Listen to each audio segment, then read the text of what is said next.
Praise the Lord. I greet you very good morning in the precious name of our Lord and Savior Jesus Christ. మన ప్రభువును రక్షకుడైన యేసుక్రీస్తు నామములో మీ అందరికీ శుభాలు తెలియజేస్తున్నాను. ఎలా ఉన్నారు? మీరంతా బాగున్నారా? మీరందరూ క్షేమాభివృద్ధి పొందాలని అన్ని విషయాల్లో, మీ చదువుల్లో కావచ్చు, మీ జాబ్స్లో కావచ్చు, బిజినెసెస్లో కావచ్చు, మీ స్పిరిచువల్ లైఫ్లో కావచ్చు, అన్ని విషయాల్లో మీరు విజయవంతంగా ఉండాలని దేవుని సేవకుడిగా మీ అందరి కోసం నేను ప్రార్థన చేస్తున్నాను. ఈ వాగ్దానం వీక్షిస్తున్న మీ అందరి జీవితంలో కూడా దేవుడు మేలు చేయాలని నేను పట్టుదల కలిగి ప్రార్థన చేస్తున్నాను. దేవుడు మీకు ఖచ్చితంగా సహాయం చేస్తారని. ప్రతిరోజు కూడా ఈ వాగ్దానం మీరు వీక్షిస్తున్నారు కదా, ఈ వాగ్దానం మీద విశ్వాసం ఉంచండి. దేవుడు మీకు సహాయం చేస్తాడని, ఆయన తోడు మీకు అనుగ్రహిస్తారని, ఆ వాగ్దానంలో దేవుడు మీ పట్ల నెరవేరుస్తారని. బైబిల్ గ్రంథంలోంచి ప్రతిరోజు ఒక వాగ్దానం ధ్యానం చేస్తున్నాం కదా, ఈరోజు కూడా ఒక వాగ్దానం ధ్యానం చేద్దాం. చూడండి, బైబిల్స్ ఉన్న వాళ్ళంతా ఓపెన్ చేయండి. సామెతల గ్రంథము 16వ అధ్యాయము 7వ వచనం.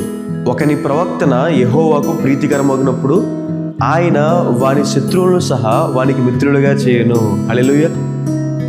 ఈ లోకంలో మనం కొన్నిసార్లు ఎంత మంచిగా ఉన్నా సరే మనకి ఎక్కడో దుక్కున శత్రువులు తయారవుతూనే ఉంటారు. ఎదుగుతుంటే తట్టుకోలేని వారు, కీడు చేయాలనుకున్నవారు, మోసం చేయాలనుకున్నవారు, పడేయాలనుకున్నవారు, నాశనం చేయాలనుకున్నవారు కొన్నిసార్లు ఎక్కడో చోటన ఉంటూనే ఉంటారు. అయితే దేవుని వాక్యం సెలవిస్తుంది, మన ప్రవక్తన దేవునికి ఇష్టకరంగా ఉంటే, నీతి ప్రవక్తన, సత్ప్రవక్తన, పరిశుద్ధమైన ప్రవక్తన, న్యాయ ప్రవక్తన అయి ఉంటే దేవుడు మన శత్రువులందరినీ కూడా మిత్రులుగా చేస్తాడు అని. హల్లెలూయా. బైబిల్లో రాయబడింది, దేవుడు మన శత్రువుల ఎదుట మనకు భోజనాన్ని ఏర్పాటు చేస్తాడని, లేదా శత్రువులే మనకు భోజనం ఏర్పాటు చేస్తారని. అంటే అర్థం ఏంటంటే, మన శత్రువుల ముందే, వారి కళ్ళ ముందే దేవుడు మనల్ని హెచ్చిస్తాడు, లేదా వారే మనకి సహాయం చేసేలా దేవుడు చేస్తాడని. హల్లెలూయా.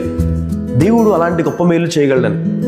ఎవరైతే ఇప్పుడు దాకా నీకు కీడు చేశారో, ఎవరైతే ఇప్పుడు దాకా నేను పాడు చేయాలనుకున్నారో వారే నీ అభివృద్ధికి సహాయం చేస్తారని. ఎవరైతే ఇప్పుడు దాకా నలుగురిలో నీ పేరుని చెడ్డగా చిత్రీకరించారో, నిన్ను అవమానాన్ని తీసుకువెళ్ళారో వారే నిన్ను గణపరుస్తారని, వారే నీ కోసం మంచిగా మాట్లాడతారని. దావీదు గారి జీవితంలో దావీదు గారు సౌలుకి చేసిందంతా మేలే. దావీదు గారు సౌలుకి సహాయం చేస్తాడని. అయితే సౌలు దావీదు గారి మీద విషపు చూపు నిలుపుతాడు, చంపేయాలనుకుంటాడు, పాడు చేయాలనుకుంటాడు. అయితే దావీదు ప్రవక్తన దేవునికి ఇష్టమైంది కాబట్టి, నీతి ప్రవక్తన, న్యాయమైన ప్రవక్తన కాబట్టి, ఏ సౌలు అయితే దావీదుని చంపాలనుకున్నాడో, శత్రువుగా ఉన్నాడో, అదే సౌలు దావీదుని పొగుడతాడు. నువ్వు మంచివాడు దావీదు, నువ్వు ఉపకార బుద్ధి కలిగిన వాడు అని చెప్పి దావీదుని పొగుడతాడు. నువ్వు రాజు అవుతావు అని పొగుడతాడు. కేవలం సౌలు మాత్రమే కాదు, శత్రు రాజ్యమైన ఫిలిస్తీ దేశంలో రాజులు కూడా దావీదుని అంటారు, నీవు దేవదూత లాంటి వాడు అని. హల్లెలూయా. శత్రువులు దావీదు కోసం అంత మంచిగా మాట్లాడడానికి కారణం ఏంటంటే, దావీదు ప్రవక్తన దేవునికి ఇష్టకరంగా ఉంది కాబట్టి. హల్లెలూయా. నీ నుంచి మేలు పొందిన వారే నీకు శత్రువులు అయిపోయారు, నీ నుంచి సహాయం పొందిన వారే నీకు శత్రువులు అయిపోయారు. దావీదు సౌలు జీవితం అలాంటిదే. కానీ ఏ సౌలు అయితే మేలు పొంది దావీదు కీడు చేయాలనుకున్నాడో, అదే సౌలు దావీదుని పొగుడతాడు, వెనక్కి తిరిగి వెళ్ళిపోతాడు. ఒకవేళ సొంత కుటుంబస్తులే మీ జీవితంలో మీకు శత్రువులు అయిపోయారు, నా అనుకున్న వారే మీకు శత్రువులు అయిపోయారు. యోసేపు జీవితంలో సొంత అన్నల దగ్గరికి వెళ్తే బాగుంటుంది, సురక్షితంగా ఉంటాడని విశ్వాసంతో వెళ్ళిన యోసేపుని తీసుకువెళ్ళి అన్నలు అమ్మేస్తారు. తండ్రికి ఏమో తమ్ముడు చనిపోయాడని చెప్తారు. ఆ సమయంలో దేవుడు యోసేపుని హెచ్చించిన తర్వాత యోసేపు పగ తీర్చుకునే సమయం వచ్చినప్పుడు యోసేపు పగ తీర్చుకోలేదు, క్షమించాడు, ప్రేమతో చేరదీసుకున్నాడు యోసేపు వాళ్ళని. దేవుడు వారిని యోసేపుకు మరలా మిత్రులుగా చేశాడని. వారంతా కూడా యోసేపు దగ్గర సాష్టాంగపడి నమస్కారం చేస్తారు, క్షమించమని అడుగుతారు. ఈరోజు నిజమే మీ జీవితంలో శత్రువులు ఉన్నారు. అయితే మనం చేయాల్సిన పని ఏంటి?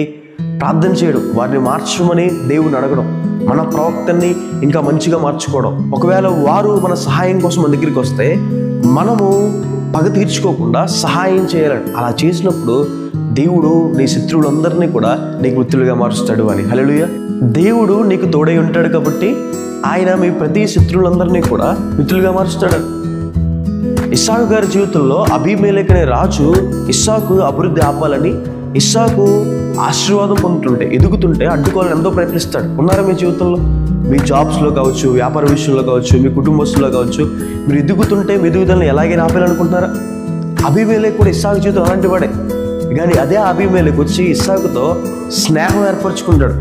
ఎందుకు అంటే దేవుడు నీకు తోడైన ఇస్సాకు అని చెప్పి స్నేహబంధానికి వస్తాడు. దేవుడు మీకు తోడై ఉంటే అలాంటి కార్యాలు జరుగుతాయని. షడ్రక్ మేషక్ అబేద్నెగోని రాజు అగ్నిగుండంలో వేసేస్తాడు, 7 ఇంతల మంటను పెంచుతాడు. వేసిన వారు కూడా చనిపోతారు, కానీ షడ్రక్ మేషక్ అబేద్నెగోకి దేవుడు తోడయ్యండి వారిని కాపాడుతాడని.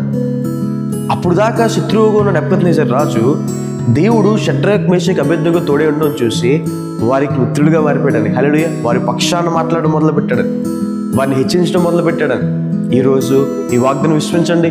ఇప్పుడు దాకా మీ కిడి చేయాలనుకున్నవారు, ఇప్పుడు దాకా మీ అభివృద్ధిని ఆపాలనుకున్నవారు, ఇప్పుడు దాకా మీ పేరుని చెడగొట్టాలనుకున్నవారు, వారందరినీ కూడా దేవుడు మీకు మిత్రులుగా మార్చి మీ పక్షాను వారిగా, మీ కొరకు మాట్లాడేవారుగా, మీకు సహాయం చేసేవారుగా, మీ అభివృద్ధికి సహాయం చేసేవారుగా దేవుడు వారిని నిలబడతాడు అని. హల్లెలూయా.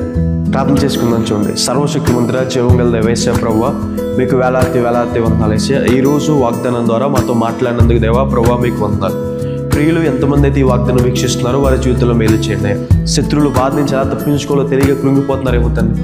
వారి పేరు పాడు చేసేవారు ప్రభు, వారి అభివృద్ధిని అడ్డుకునేవారు ప్రభు, వారి కీడు చేయాలనుకున్నవారు ప్రభు, వీళ్ళ నుంచే సహాయం పొంది ప్రభు వీళ్ళకే వ్యతిరేకంగా తిరిగేవారు ప్రభు, సొంత కుటుంబస్తులే వ్యతిరేకంగా తిరిగే సందర్భాలు ఏమో తండ్రి ప్రభు. వాళ్ళందరి విషయంలో మేలు చేయండి, శత్రువులు మిత్రులుగా మార్చండి. మా ప్రవక్తల్లో ప్రభు ఏమైనా తప్పులుంటే సరిదిద్దండి అయ్యా ప్రభు. మీకు ఇష్టమైన ప్రవక్తన, నీతి ప్రవక్తన, న్యాయమైన ప్రవక్తన, పరిశుద్ధమైన ప్రవక్తన మాకు దయచేయమని దేవా ప్రతి మాలుకుంటున్నాను యేసయ్యా. మీకు వేలాది వందనాలు యేసయ్యా. ప్రియులు ఎంతమంది అయితే ఈ వాగ్దానం వీక్షిస్తున్నారో వారి జీవితంలో మీరు తోడుగా ఉండండి, మీ సహాయాన్ని దయచేయండి, ఉన్నతమైన స్థానంలో ఉంచండి, దీవెనలు కుమ్మరించమని, కృపను గురించమని ప్రభు, గొప్ప కార్యాలు చేయమని ప్రభు, ప్రతి కన్నీటిని తోడమని దేవా యేసు నామమున వేడుకుంటున్నాను తండ్రి, ఆమేన్. God bless you.